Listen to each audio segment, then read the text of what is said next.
John, Angie, have you ever had coaching that wasn't good? yeah, more than once. So what did you do? I told the authorities that they were harboring aliens from another planet and they were never heard from again. No, what did you really do? I sacked my coach and I told them why. So did that feel awkward? Oh, yes. It would have been way better if I'd spotted the issues beforehand, and there were clues. So this should be fun. Let's open up the coaching clinic. Welcome to the Coaching Clinic with John and Angie. The show for professional coaches who want to develop their skills and grow their business. Follow the show on your favorite podcast app. And join us every Wednesday for new episodes.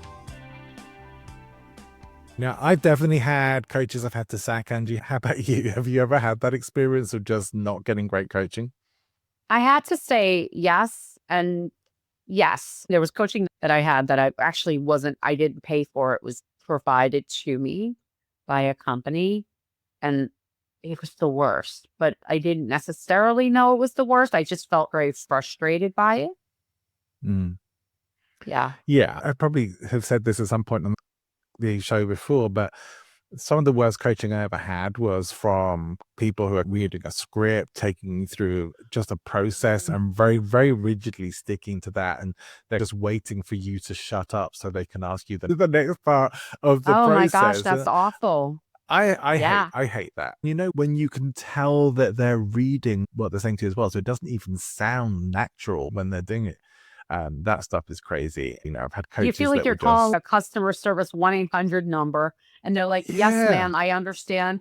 Please allow me to, XYZ. the tonality of these bot automatic callers. Yeah. Yeah. Then when you know it's not a real person you're speaking to, that's what it ended up sounding like. So yeah, that was horrible.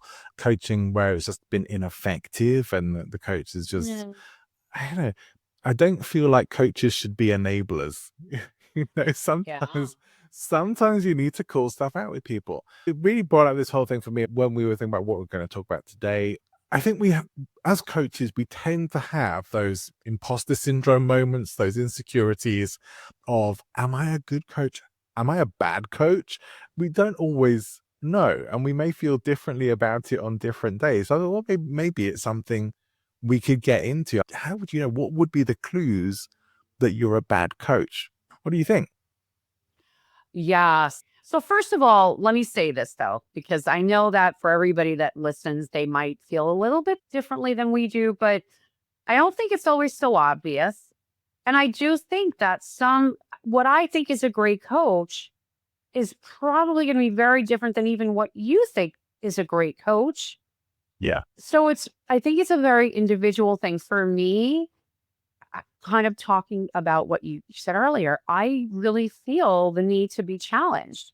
If I'm like sitting here going, ask me this while we're in a coaching session, then I know it's a bad session. Like if Right. I know where you should be going, and I know that's because I have coach brain, right? I am a coach naturally. I think I wanted to talk about what you said earlier because I had worked, and I think you have worked. We've worked for companies where there was a structure, a program, a process to follow. Yeah. And I experienced coaches who were very script oriented and not great coaches, like just going through the motions, reading line by line, and not using the program or the process as more of the guide rather Right. than this is the session, too rigid.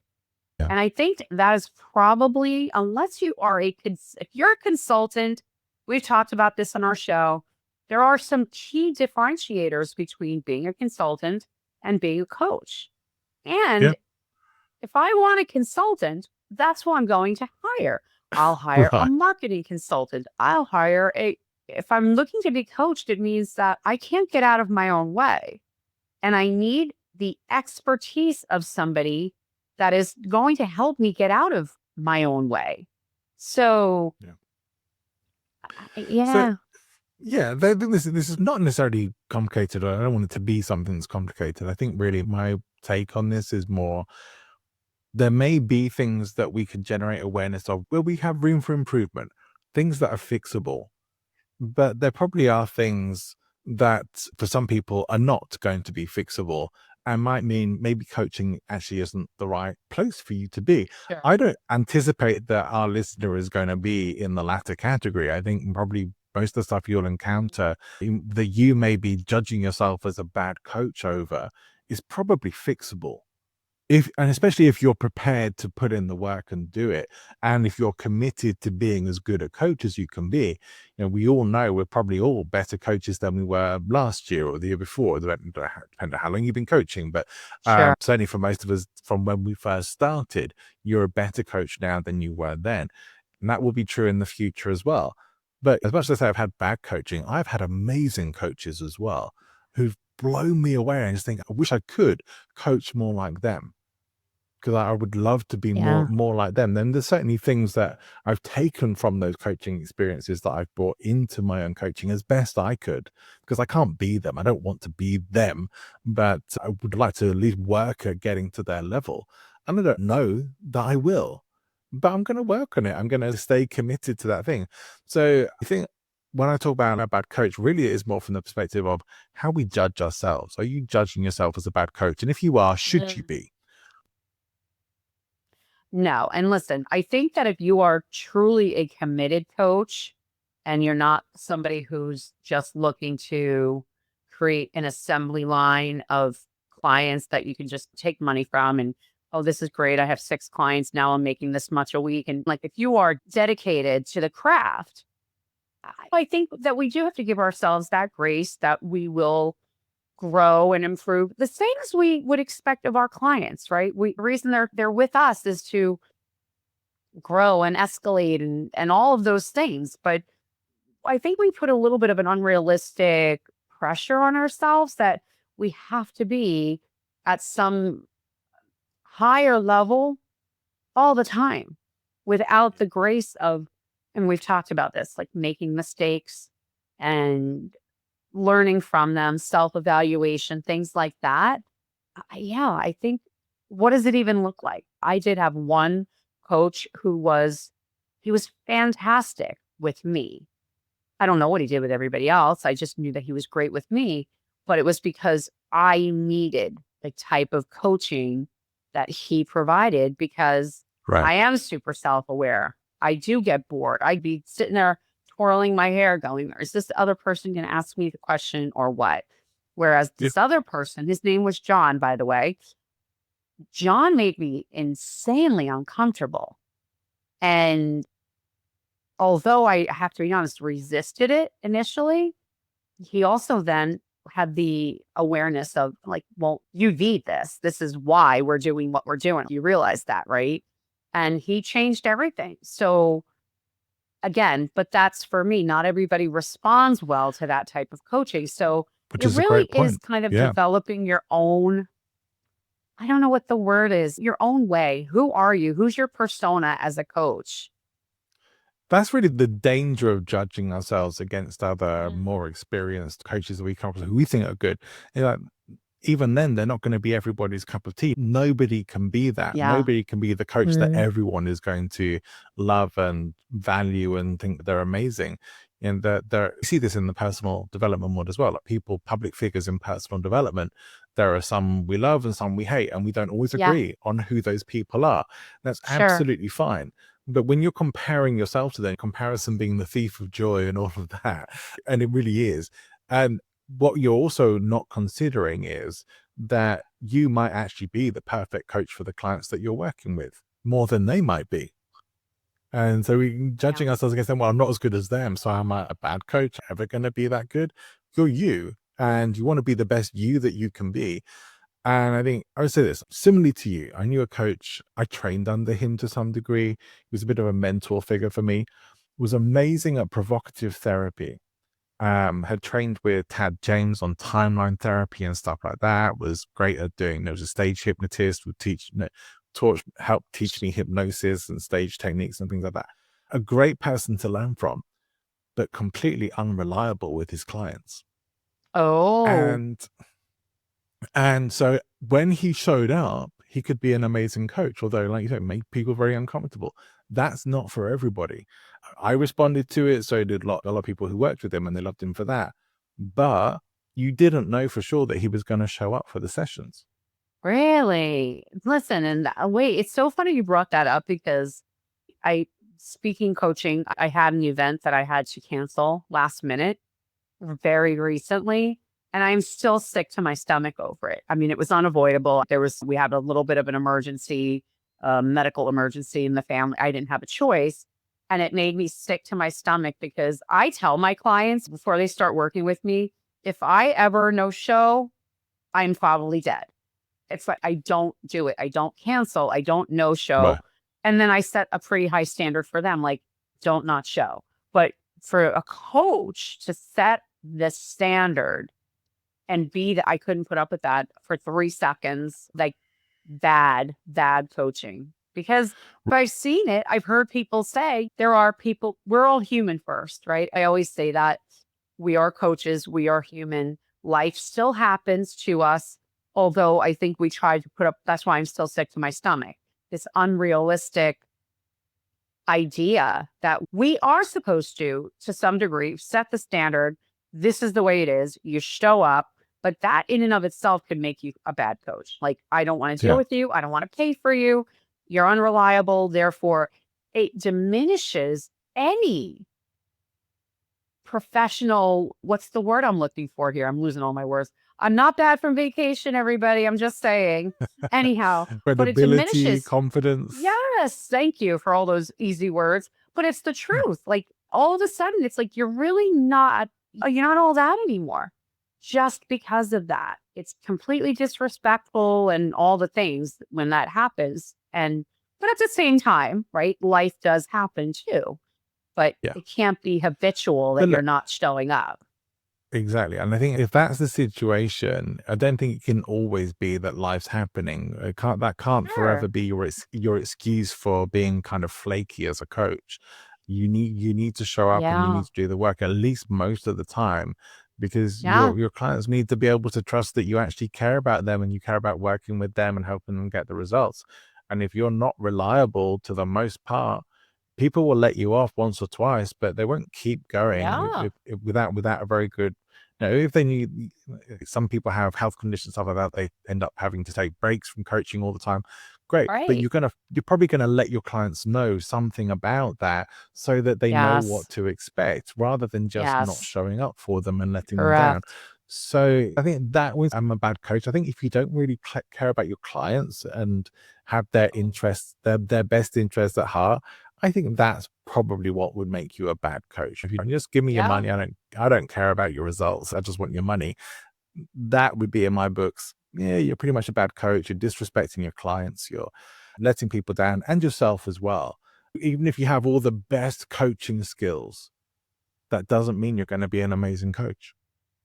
So interesting because I think that because our industry is growing, and we've talked statistics. I think the last time I actually looked, it's been so since 2018, the industry has grown by over 500%. COVID, there were things that made that happen. The industry was Yeah, growing as it was, but that just gave it a nice shove. And I yeah, have to say this, and if anybody out there feels offended when I say it, maybe we're talking to that person, to be honest. But I think that a lot of people diminish the relationship that we have sometimes with people as coaches, meaning don't come in and just think like, oh, I can just be a coach. Because I feel like that just diminishes the art of the people who are actually professional coaches. But the reason I'm saying this is I have heard people say that and it infuriates me. I'm like, what do you mean just be a coach? I mean, certainly we've made the joke, right? We're not rocket scientists. Maybe some people are, I don't know. But generally we're not. And intensive brain surgery that we do, but we're affecting people's lives. And it is such an important job to have. And when I hear people diminish that or minimize it, it really makes me look at them and think, you are not a coach. You're just here for the money grab. You're here because some people charge hundreds, if not thousands of dollars per session and want the money grab because it's air quotes easy to do. That is a really bad coach. That doesn't really take yeah. consideration to the craft. There is a sort of opposite of that. which isn't, I wouldn't say it's something that makes someone a bad coach, but it does make somebody less than they can be as a coach, which is Right. undervaluing themselves Yeah. and not getting themselves out there enough to get the kind of client work that they want and that they deserve. Sure. If you don't put yourself out there, it's not going to magically come to you. Like, you have to build the business. So I think there are people who don't really enjoy the business work of coaching. Doesn't Yeah. make you a bad coach, but it does make you an ineffective coach if you don't actually have the clients, or if you're Yeah. doing more free stuff, or if you're still charging $75 an hour for coaching clients and you've been doing it for 10 years. It's like Yeah. something's not right there. So Yeah. change it. This is what I mean about the stuff that's fixable. This is the stuff that's fixable. But you have to Yeah. make the decision that you want to fix it and that you want to be better because of it. And it's better for you, it's better for clients, it's better for your future clients who will get results from working with you. Right. You will feel amazing about it. And it's okay to have the imposter syndrome stuff and question yourself. That's still going to come up, but you'll ride it out because your clients will help you to do that. Your work will help you to do that. Well, I think you have to just pay attention. We talk about this so much. I notice it's coming up a lot, just naturally and organically in our talks here. It's interesting that we really do have to give ourselves that grace to grow, right? That imposter syndrome can pop up at any time during the duration of your career. Because if you're growing, you're going to feel uncomfortable. If you need to grow, you're in the next stage, whatever you want to call it. I think that that's what happens. I think that sometimes we go, oh, wait a minute. We did something, we did it well, we learned it well. And now it's uncomfortable to go and be better and do more. So I think imposter syndrome can pop up pretty often. It's not a one and done. You know what I No, mean? I think a lot of people feel no. like if I can just get past this, I'll feel better. And then, 3 years into their career, they're kind of feeling like, I don't know, am I really doing the right thing? Because there's more to do. And they know that. Yeah, there's also a weird idea about, and a lot of us carry it with it. I've dealt with it as well. Maybe it's come up for you about this thing of feeling like whether we deserve things or not. That question that comes up of I deserve this or I don't deserve this, that comes up in your head. Yeah. And in all honesty, none of us deserve anything. It's not about deserves or not deserve. We might make judgments of, well, they're a bad person, they don't deserve good things, or they're a good person, they don't deserve bad things. But that's not how life and the world works. It's not Yeah. about deserving. Those are judgments we make on ourselves. And sometimes it's a judgment, and with judgment we make on others as well, but sometimes it's a judgment that stops us moving forward as well and creates those imposter Yeah. syndrome moments of, I'm not good enough, I don't deserve Sure. 10K plus a month, whatever. That's Who am that's often I? where people are. Yeah, it's definitely a limiting belief that needs to work on. Very limiting. And it's fixable. It is fixable. That's the good news. All of it is fixable, but it requires doing some work, maybe with your coach, Hmm. to help bust through those, because that ultimately is what this is all about. Reframe them, bust Yeah. through them, and work with a coach who works for you. Absolutely. Well, I think we touched on some things and we always find new things to talk about for sure. But we would love to hear your input and hear what, for the newer coaches or maybe coaches that have been around for a while, like what are your biggest challenges right now as a coach? Is it the Yeah. business? Is it the coaching? Is it your style? Is it a combination? We'd love to hear that.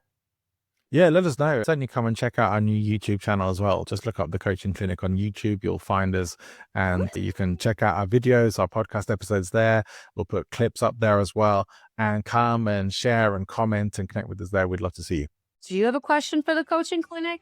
Reach out on LinkedIn to connect with Angie and John. Leave us a voicemail or video message and we will feature you on the show. You can also leave up to 90-second voicemail for free on www.speakpipe.com/the Coaching Clinic podcast. We'd love to hear from you. See you next time. Bye for now.